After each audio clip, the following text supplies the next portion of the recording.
तो hello students, देखेंगे question number 1 प्रश्नावली 1.1 का। इसके पहले का अगर आपने वीडियो भी नहीं देखा है तो चैनल के डिस्क्रिप्शन बॉक्स में, यानी कि इसी वीडियो के डिस्क्रिप्शन बॉक्स में आपको उसका लिंक दे दिया गया है। आप वहां से आसानी से पहले देखें, फार्मूले देखें, उसके बाद में आप अभ्यास को देखें तो आसानी से समझ में आ जाएगा। चलिए देखते हैं। फर्स्ट नंबर लिखा है 135 और 235 का HCF ज्ञात करना है। क्वेश्चन लिखा है निम्न संख्याओं का HCF ज्ञात करने के लिए यूक्लिड विभाजन एल्गोरिथम और यूक्लिड विभाजन प्रमेयिका का प्रयोग कीजिए। जो हमने इसके पहले वीडियो में आपको बताया है कि भाग करके पहले हम देख लेंगे, उसके बाद में a बराबर BQ प्लस R के रूप में लिखेंगे। तो चलिए देखते हैं। फर्स्ट नंबर ए नंबर क्या लिखा, 135 और 225। सर्वप्रथम क्या करेंगे, हम हमेशा ध्यान रखना HCF ज्ञात करने के लिए रिमाइंडर जो हमारा शेषफल होता है वो शून्य होना चाहिए। अगर शून्य नहीं हो रहा है तो हम HCF नहीं निकाल पाएंगे। ठीक है, तो HCF क्या देखेंगे, सबसे पहले छोटे वाले नंबर से बड़े वाले को हम क्या करेंगे, भाग देंगे। तो 135 डिवाइड बाई कितना हो जाएगा, या डिविजल बाई कितना होगा, 225। इससे हमें डिवाइड करना है। तो 135 का टेट पढ़ना है कि 225 से ज्यादा ना हो। तो कितनी बार में जाएगा, 35 दुना होता है 70 और 100 दुना होता है 200। 200 कितना हो जाएगा, 70 ज्यादा हो जाएगा तो एक बार जाएगा। तो यहां पर आएगा 135। 5 से 5 जाएगा 0, यहां पर आएगा 12, 12 से 3 जाएगा 9 और 1 से 1 जाएगा 0। अब सेकेंड स्टेप, ये स्टेप नंबर फर्स्ट हो गया। सेकेंड स्टेप में अब क्या करें, 90 से 135 को भाग देंगे। तो 9 दूनी 18, ज्यादा हो जाएगा 180, ज्यादा एक बार जाएगा 90। 5 से 0 5 और 13, 13 से 9 जाएगा तो बचेंगे 4। अब स्टेप नंबर 1 से स्टार्ट हो गए 3, 90 को देंगे भाग। 45 दूना कितना होता है 90, अर्थात यहां पर कितना आ गया 0। अब हम करेंगे यूक्लिड विभाजन प्रमेयिका के आधार पर। तो लिखेंगे 35 225 का यूक्लिड विभाजन एल्गोरिथम से। तो लिखेंगे यूक्लिड विभाजन एल्गोरिथम से। एल्गोरिथम से HCF। अब HCF निकालेंगे। तो स्टेप नंबर 1 बिल्कुल आप ऐसे ही करेंगे। तो 225 को हम बराबर में लिखेंगे, या यहां पर फॉर्मूला होता है A बराबर BQ प्लस R, हमें इसके आधार पर। तो A हमारा कितना है 225, जो बड़ी संख्या होती है। अब B हमारा क्या है 135, हमने किससे भाग दिया था, देखेंगे यहां पर 135 से 225 में। तो ये हमेशा ध्यान रखना है, ये A होता है और ये B होता है और ये Q होता है और नीचे ये हमारा क्या होता है R होता है। बस हो गया। 225 इक्वल से 135। अब यहां पर गुणे में कितना है, कितनी बार में गया था, एक बार में। तो शेषफल कितना बचा था 90। अब ये हो गया 225 और 135 गुणे 1 प्लस 90। अभी हमारे पास शेषफल शून्य नहीं आया है, हमें क्या करना है, अब निकालेंगे 135 और 90 का, या कह लें 90 और 135। 90 और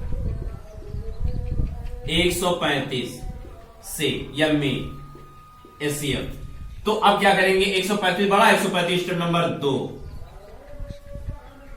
135 डिवाइड इक्वल, अब यहां पर क्या दिया गया है, ए बी कितना दिया गया है 90 गुणे 90 से जब ने भाग दिया था 135 को, कितना आया था भाग पर 1 आया था, प्लस शेषफल कितना आया था तब 45 आया था।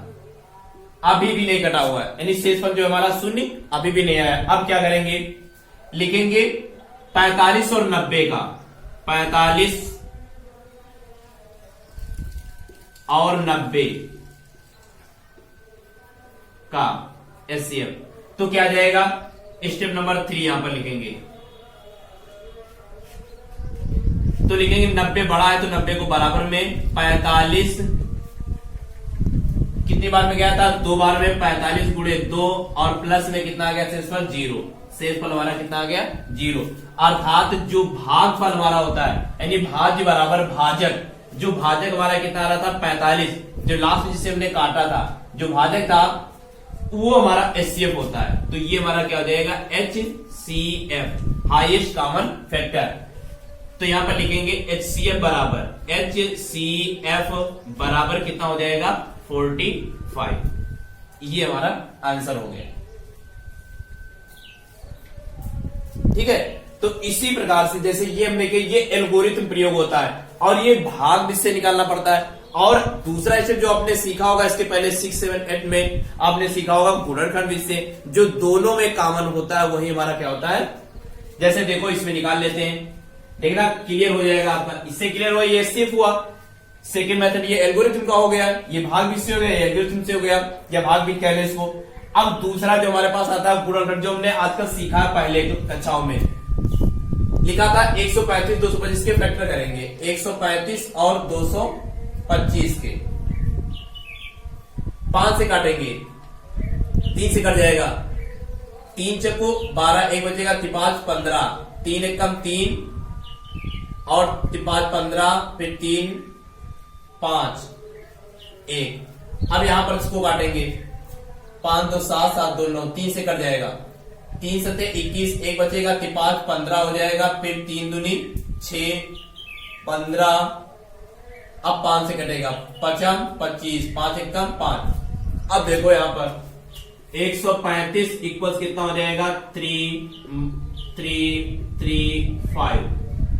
225 के फैक्टर क्या निकले हुए हैं, 3 3 5 इंटू 5। अब HCF हम निकाल रहे हैं, तो हमने अभी बताया था HCF में क्या होता है, जो दोनों में कॉमन होता है सिर्फ उसी को लिखा जाता है, बाकी सबको छोड़ दिया जाए। और जिसमें लिखा जाता है वो LCM होता है, जो कॉमन होता है उसको एक बार लिखते हैं, जो कॉमन नहीं होता उसको भी लिखते हैं, वो LCM होता है। ये HCF है। HCF में क्या होता है, जो दोनों में कॉमन हो वो HCF होता है। तो जैसे दोनों में इसमें 3 मिल रहा है, इसमें 3, एक ये मिल गया, एक ये 3 मिल गया, अब आगे 3 का नहीं मिल रहा, अब आगे लास्ट में 5 का मिल रहा है, ना इस 3 का मिला हुआ ना ही इस 5 का मिला, तो उसको छोड़ देंगे। मल्टीप्लाई में लिखेंगे 3 × 3 और क्या हो जाएगा 5। अब इसकी मल्टीप्लाई 3 3 जा 9, 9 5 जा कितना होता है 45। तो देखेंगे यहाँ पर 45 भी इसके अकॉर्डिंग भी आप चेक कर सकते हैं आसानी से कि HCF हमारा सही है या गलत। तो 3 मेथड आपके हो गए। हमेशा ध्यान रखना आपकी क्लास 10 में सिर्फ यही मेथड आपको यूज करना है। ये वाला मेथड जो है RW में कर लेंगे, रफ वर्क में कर लेंगे। रफ वर्क में करने के बाद इससे ये क्लियर हो जाएगा कि हमारे पास जो HCF आएगा वो 45 ही होगा। अब आप जैसे आपने किया तो स्टेप नंबर 1 ये होगा, स्टेप नंबर 2 ये होगा, स्टेप नंबर 3 ये होगा, जितने स्टेप आए उसको इसके अकॉर्डिंग। तो इसके अकॉर्डिंग मतलब एल्गोरिथम। एल्गोरिथम क्या होता है, A बराबर BQ प्लस R, यानी कि भाज्य बराबर भाजक गुणे भागफल प्लस शेषफल, ये होता है। चलिए अब आगे देखते हैं सेकेंड नंबर इसी का। तो सेकेंड नंबर में क्या है, सेकेंड नंबर भी हमें इसी प्रकार करना है। क्वेश्चन यहां से बदल देंगे, हमेशा ध्यान रखें इसी प्रकार आप करेंगे, आसानी से अच्छे नंबर लाएंगे आप। देखेंगे सेकेंड नंबर क्या है, 96 और 38,220। बी नंबर कितना है 196 और 38,220। अब हमें करना क्या, पहले इससे इसको भाग दे दें 96 से, यानी 196 से 38,220 अब भाग देंगे। 3 नंबर है तो 3 ही नंबर इधर भी हम ध्यान देंगे। भाग भी देखेंगे कैसे किया जाता है। 3 नंबर 1 2 3 नंबर, ये 3 नंबर में हमें भाग देना है। तो कितनी बार में जाएगा, एक बार में, क्योंकि 2 बार में अगर जाएगा तो 100 दूना 200 और 96 यानी कि 200 3 400 हो जाएगा, नहीं जा पाएगा। तो कितनी बार में जाएंगे, एक बार में ले जाएंगे। तो 196। अब यहां से घटाएंगे, 12 से 6 जाएंगे, 6 बचेंगे, यहां पर बचे 7, 7 से 9 जाएगा नहीं, तो यहां से 1 दहाई लेंगे, हो जाएगा 17, 17 से 9 जाएंगे तो बचेंगे 8। अब यहां पर कितने बचे थे, 2 से 1 जाएगा, कितना बचेगा 1। क्या 186 जो है, अब आगे 186 तो 2 आगे उतार लेंगे। अब कितना आ गया यहां पर 1862 आ गया, तो संख्या भी आगे है। अब क्या करें, 196 का पाड़ा पढ़ना है कि हमें 1862 से ज्यादा ना हो। तो यहां पर पहले क्रॉस मल्टीप्लिकेशन करके हम देख लेंगे। यहां पर 196 को 8 बार में ले जाएंगे, 8 से 48 के 8 हासिल लगे 4, 9 72 73 74 75 76 के 6 हासिल लगे 7, 8 कम 8 8 और कितने होते हैं 15। अरसल आ रहा, अभी भी आगे चला जाएगा। अब इसको हम करके देखते हैं 9 बार में ले जाकर के। तो 9 बार में जाएगा, 9 छक 54 कि 4 हासिल लगे 5, 9 9 81, 81 और 5 कितने 86 के 6 हासिल लगे 8, 9 एकम 9, 9 और 1 10, 17, 17 64 आएगा। तो चला जाएगा 17 64, ठीक है। तो कितने हो जाएगा 9 बार 17 64 आ जाएगा। घटाएंगे 12 से 6 जाएगा 8 बचेगा, यहां से 5 5 15, 15 से 6 जाएंगे 9 बचेंगे। यहाँ पर कितने बचे 7, 7 से 10 98, एक जीरो लिखा हुआ है, जीरो बढ़ा लेंगे तो हो गया 980।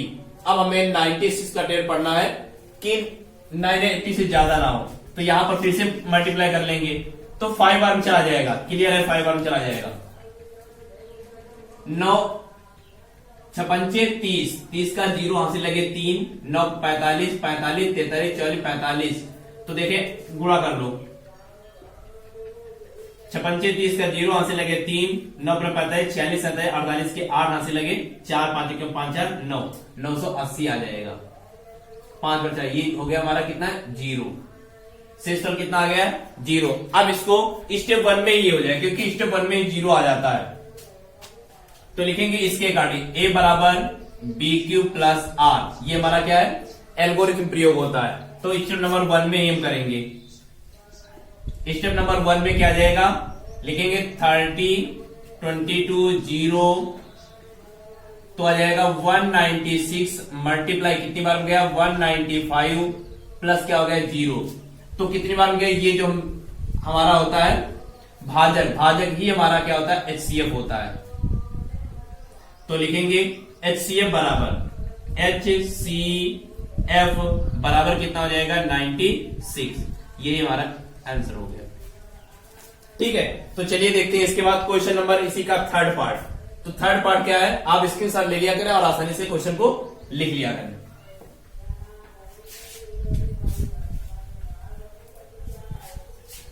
अब देखेंगे पार्ट नंबर 3, तो इसको यहीं पर सॉल्व करेंगे। स्टेप नंबर 1 में क्या करना है, या पहले फार्मूला लिख लिया एल्गोरिथम प्रयोग। एल्गोरिथम से ए बराबर बी क्यू प्लस आर, इस बेस पर हमें करना है। तो लिखेंगे स्टेप नंबर 1 क्या है 867 और 225, तो हमें क्या करना है 867 को इक्वल में रखना है 225। अब यहां पर मल्टीप्लाई अब छोड़ देंगे, पहले भाग से कर लेते हैं। 225 इधर क्या हो जाएगा 867, ये हो गया। अब हमें 225 867 को डिवाइड करना है, कितनी बार में जाएगा देख लेते हैं चेक करके। तो हमारा जाएगा 2 2 5, तो इसको यहां पर मल्टीप्लाई कर लेते हैं। 2 2 5 गुणे 5 से करके देखो, 55 25 के 5, 3 नंबर लेना है। 55 25 के 5 से लगे 2, 5 10, दोबारा के 2 से लगे 1, 5 10 और 1 11, ज्यादा जा रहा है तो कितनी बार ले जाएंगे 3 बार दे, 4 बार करके देखते हैं। 5 को 20 का 0 हाथ से लगे 2, 2 4 दूनी 8 8 2 10 का 0 हाथ से लगा 1, 4 दूनी 8 9, भी जा रहा 3 बार देखते ले जाकर के। 5 15 के 5 हाथ से लगे 1 3 दूनी 6 7, 3 दूनी 6, 675 कितनी हो जाएगा 3 बार में, तो आ जाएगा 675। 7 से 5 जाएंगे 2 बचेंगे, यहां लाएंगे दहाई तो 16, 16 से 7 जाएंगे 9 बचेंगे। अब यहां पर कितना बचा है 1, तो हो जाएगा 192 हो जाएगा।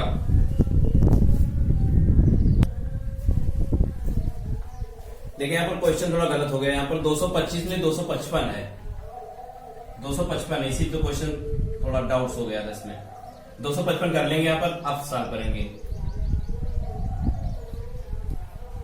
255, यहां पर भी 255 ही होगा। 255 है तब भी 3 बार में ही चला जाएगा, तो कितना आएगा 5 15 के 5, 5 15 16 के 6 हाथ से लगे 1, 3 दूनी 6 और 1 7, 7 से 5 जाएगा 2, 6 से 6 जाएगा 0, 8 से 7 जाएगा 102। अब 100 सेकेंड स्टेप में 255 हो, अब कितनी बार में जाएगा 100 दूना होता है 200, 2 बार में चला जाएगा, तो 2 दूनी 4, 0 हो जाएगा 2 हो जाएगा। 5 से 4 जाएगा कितना बचेगा 1 बचेगा, 5 0 5 51 स्टेप नंबर 3। 51 दूना होता है 102, तो जाएगा 102, नीचे हमारा कितना जाएगा 0। अब ये स्टेप नंबर फर्स्ट था, तो मल्टीप्लाई कितनी बार में गया 3 बार में, तो कितना शेषफल बचा है 102। अब यहां पर स्टेप नंबर 3, यहां पर देखेंगे स्टेप नंबर 2 में, स्टेप नंबर 2 में क्या करना है 255 और 102 या 102 और 255 का निकालेंगे एचसीएफ, तो क्या आ जाएगा 255 बराबर क्या जाएगा 102 गुणे कितनी बार जाएगा 2, प्लस में कितना आया था 51 आया था। अब लिखेंगे स्टेप नंबर 3, स्टेप नंबर 3 में 102 यानी 51 और 102 का एचसीएफ,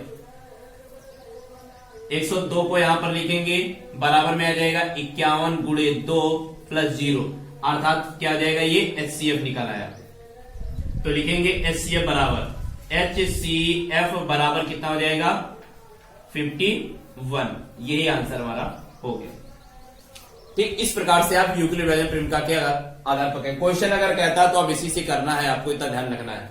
ठीक है, देखिए क्वेश्चन नंबर 2 लिखा है दर्शाइए कि कोई धनात्मक विषम पूर्णांक 6q+1 या 6q+3 या 6q+5 के रूप का होता है जहां q कोई पूर्णांक है।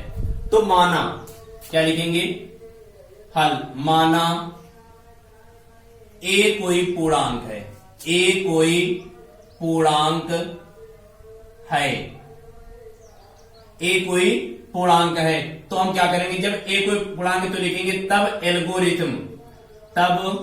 एल्गोरिथम से, या ऐसे कह लें यूक्लिड विभाजन एल्गोरिथम से, तब यूक्लिड विभाजन एल्गोरिथम से, तो ये हो गया एल्गोरिथम। होता क्या है a बराबर BQ+R, जहां, आप ध्यान देंगे जहां Q इज ग्रेटर देन 0 और क्या लिखेंगे Q इज ग्रेटर देन 0 हो जाएगा तो आगे हमारे पास आ जाएगा 0,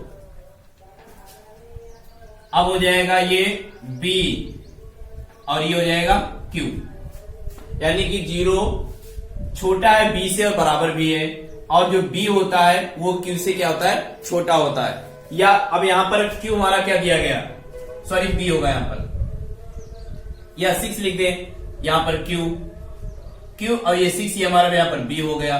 तो B यहां पर क्या है, क्वेश्चन दिया गया 6q+1, क्या दिया गया है 6q+1, तो B बराबर कितना हो जाएगा 6 हो जाएगा, तब B बराबर कितना हो जाएगा 6, जहां पर B लिखा जहां पर 6 वहां पर क्या हो गया B है, तब B की वैल्यू कितनी हो गई 6 हो गई। तब लिखेंगे हम आगे, जब लिखेंगे R बराबर मान लेंगे 0 1 2 3 4 5 डॉट डॉट, ऐसे हमारे पास 6 तक हो जाएंगी।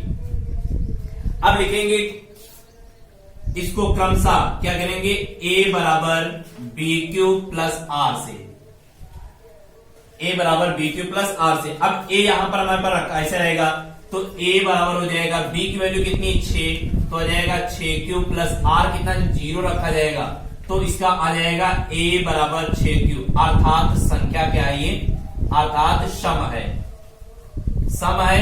तो ये क्या हो जाए 2 से सम है, तो 2 से विभाज्य,